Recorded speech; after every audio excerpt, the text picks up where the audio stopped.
Bonjour et bienvenue sur ma chaîne Ica Ayu. Comment ça va les amis semuanya? Di video kali ini saya akan memberi 10 rekomendasi film Prancis bagi les amis yang sedang, akan, maupun sudah pernah belajar bahasa Prancis.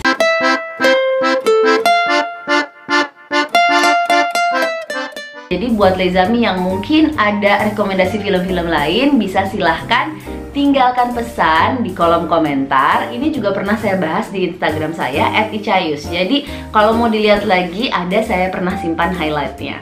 Kita mulai aja. Yang pertama, La Haine. La Haine, kebencian gitu kali ya kalau diterjemahkan. Ini sebenarnya tuh film lama ya, film tahun 95 dan noir et blanc, jadi hitam putih. Saya inget banget saya pertama nonton film Prancis tuh kayaknya tuh film ini. Jadi ini dikasih sama guru saya natif, orang Prancis, dalam rangka untuk memperkenalkan kehidupan di Prancis juga, terutama di pinggiran kota Paris. Dan film ini kayaknya nggak ada di orang Prancis yang nggak pernah nonton, jadi pasti tahu. Filmnya mungkin agak sedikit apa ya, kayak agak banyak kekerasan pastinya, terus bukan gambaran kayak Prancis, Paris yang romantis, yang indah, yang cantik. Tapi polemik yang ada di film tersebut itu kayak aktualite juga gitu, kayak masih ada juga zaman sekarang. Jadi kayak nggak pernah demode atau nggak pernah ketinggalan zaman film ini. Jadi ini recommended banget buat teman-teman. Waktu itu saya nontonnya nggak dikasih subtitle, jadi pertama nonton dengan bahasa Prancis yang masih pas-pasan itu susah banget. Tapi akhirnya nonton lagi gitu ya, dan udah tahu juga konteksnya seperti apa, jadi lebih menarik dan kayak lebih apa ya, poignant gitu, lebih kayak menusuk ceritanya. Jadi ini wajib banget ditonton ya.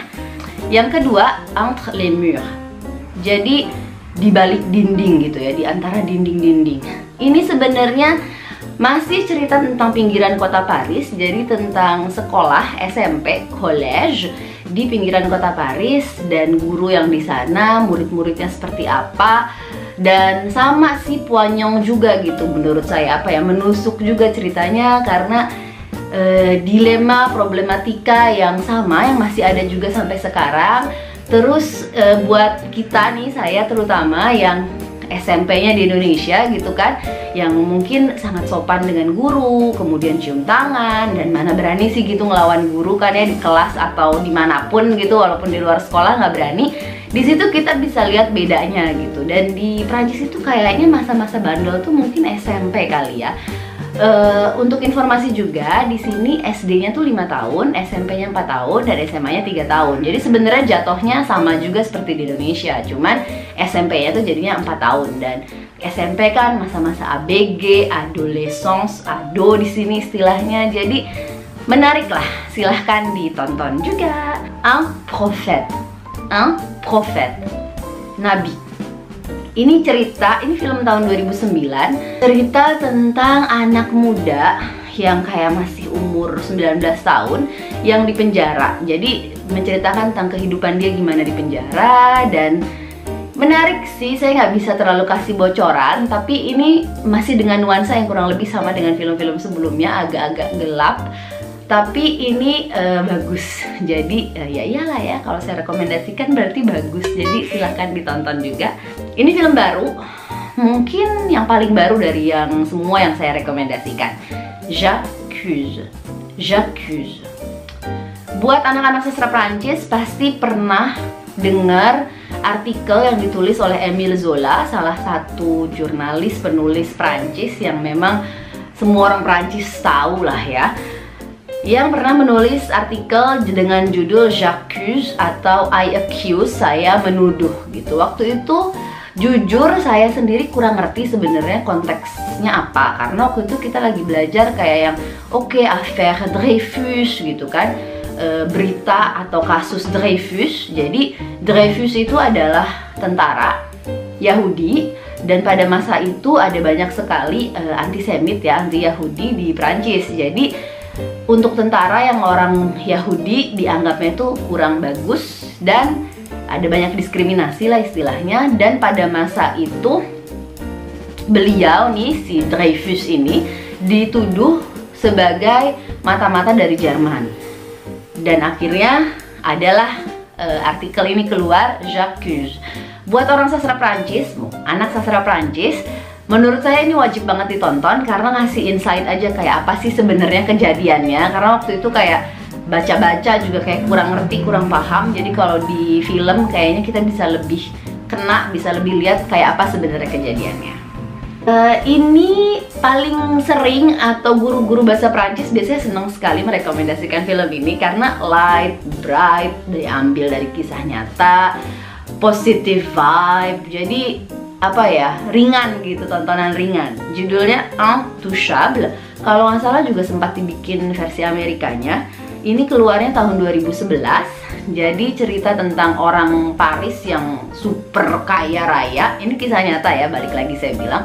Yang super kaya raya tapi sayangnya punya disabilitas, jadi tidak bisa jalan karena pernah ada kecelakaan.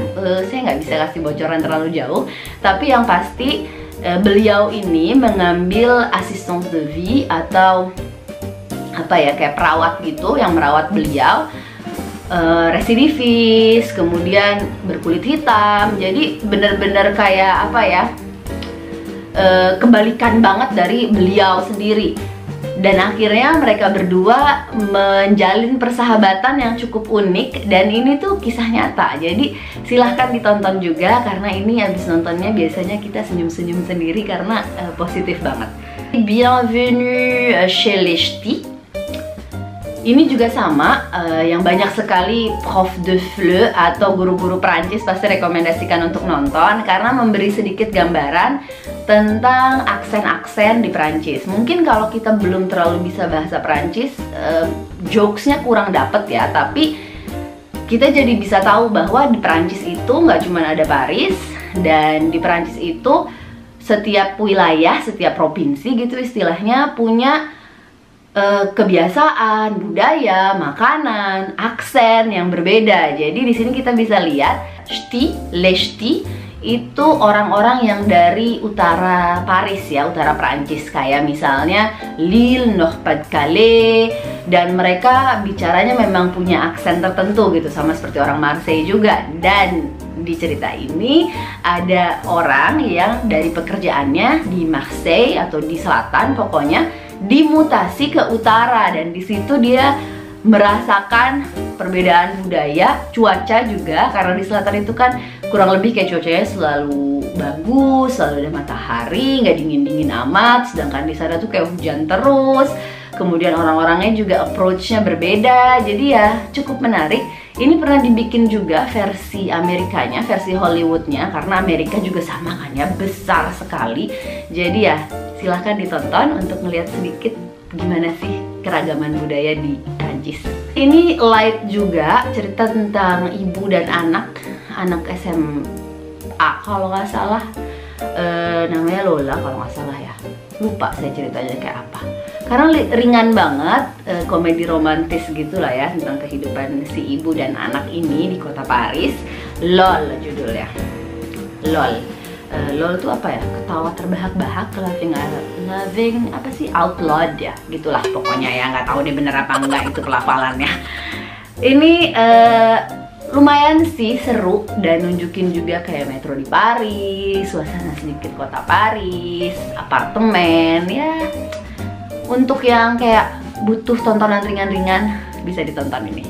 Ini hampir lupa, padahal ini tuh kayak film cult atau bener-bener yang apa ya, wajib banget ditonton gitu. Judulnya Le Fabuleux Destin d'Amélie Poulain. Amélie Poulain.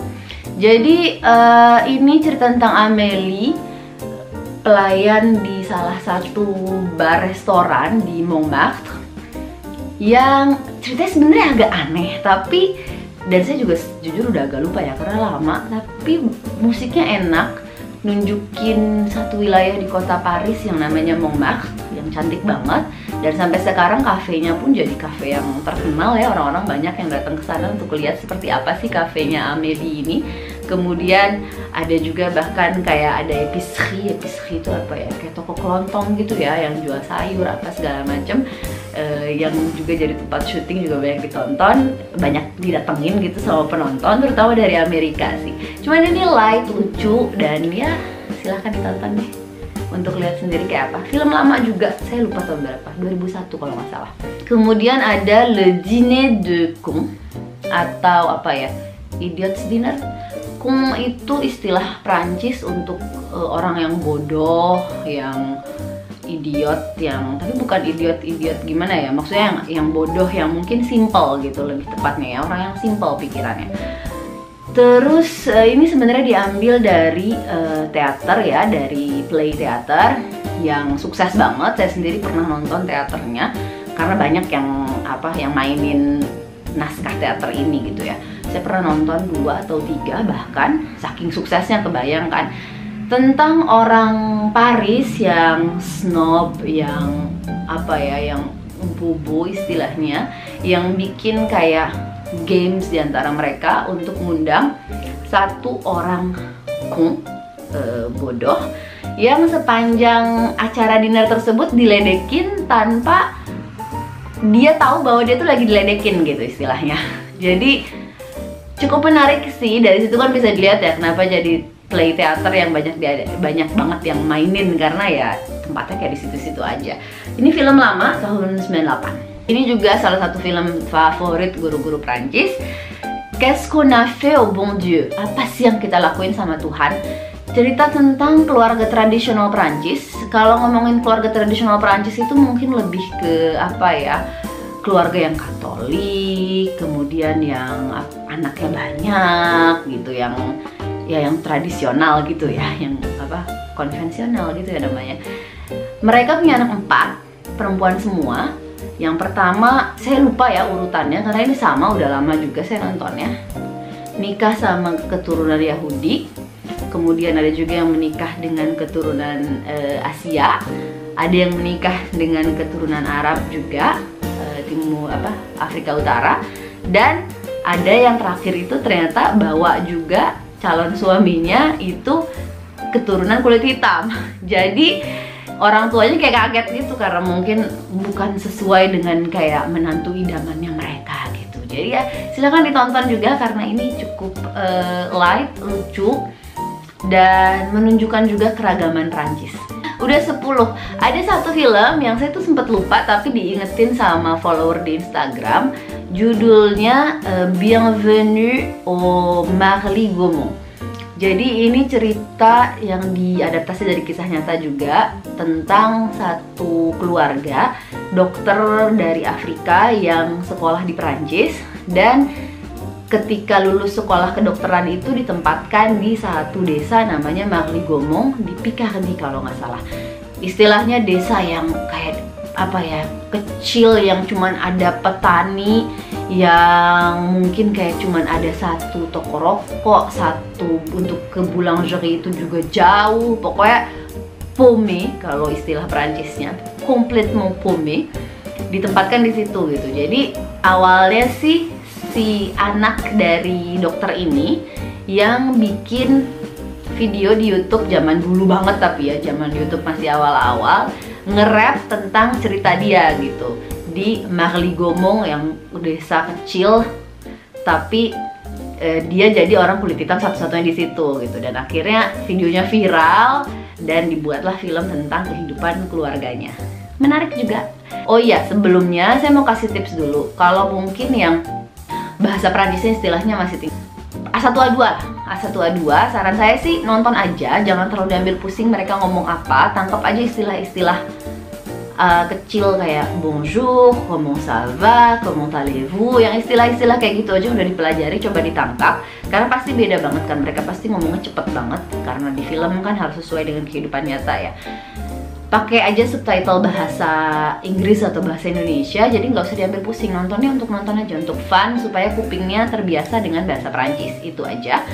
Kemudian untuk yang punya tingkat B1, B2, saran saya sih nontonnya pakai subtitle bahasa Prancis, jadi bisa dilihat gitu kayak gimana déroulement saat mereka ngomong, ini sebenarnya apa gitu. Jadi subtitlenya bahasa Prancis, jangan pakai bahasa Indonesia atau bahasa Inggris, jadi supaya bisa belajar juga lebih jauh, dan mungkin bisa kalau udah kayak nonton udah tahu ceritanya, mungkin bisa ditonton ulang untuk dicatat beberapa istilah-istilah, atau ya itu sih trik-trik yang mungkin bisa membantu dalam pembelajaran bahasa Perancis. Jadi nontonnya nggak sekedar nonton aja gitu. Tapi balik lagi untuk yang A1 A2 nonton aja, untuk supaya kupingnya terbiasa aja dengan bahasa Perancis. Sama ini banyak banget yang nanya di mana bisa dapetin atau bisa nonton film-film tersebut di Indonesia atau dimanapun ya. Coba dulu aja Netflix, karena kayaknya Netflix hampir semua orang punya Netflix lah ya sekarang. Terus kalau misalnya memang nggak ada, saya kurang tahu sih ya kalau di Indonesia, mungkin bisa dicari Google sendiri. Mohon maaf nggak bisa kasih solusi terlalu banyak. Kalau di Perancis bisa VOD, video on demand, jadi ya bisa bayar gitu istilahnya. Di YouTube juga ada, kayaknya di YouTube juga di Indonesia bisa ya untuk bayar, nonton terus bayar gitu. Itu aja. Merci d'avoir regardé cette vidéo les amis. Jangan lupa buat yang punya film-film Perancis lainnya yang mungkin menarik untuk di-share dengan les amis semuanya, silahkan di-share di kolom komentar. Merci encore et au revoir. Ciao.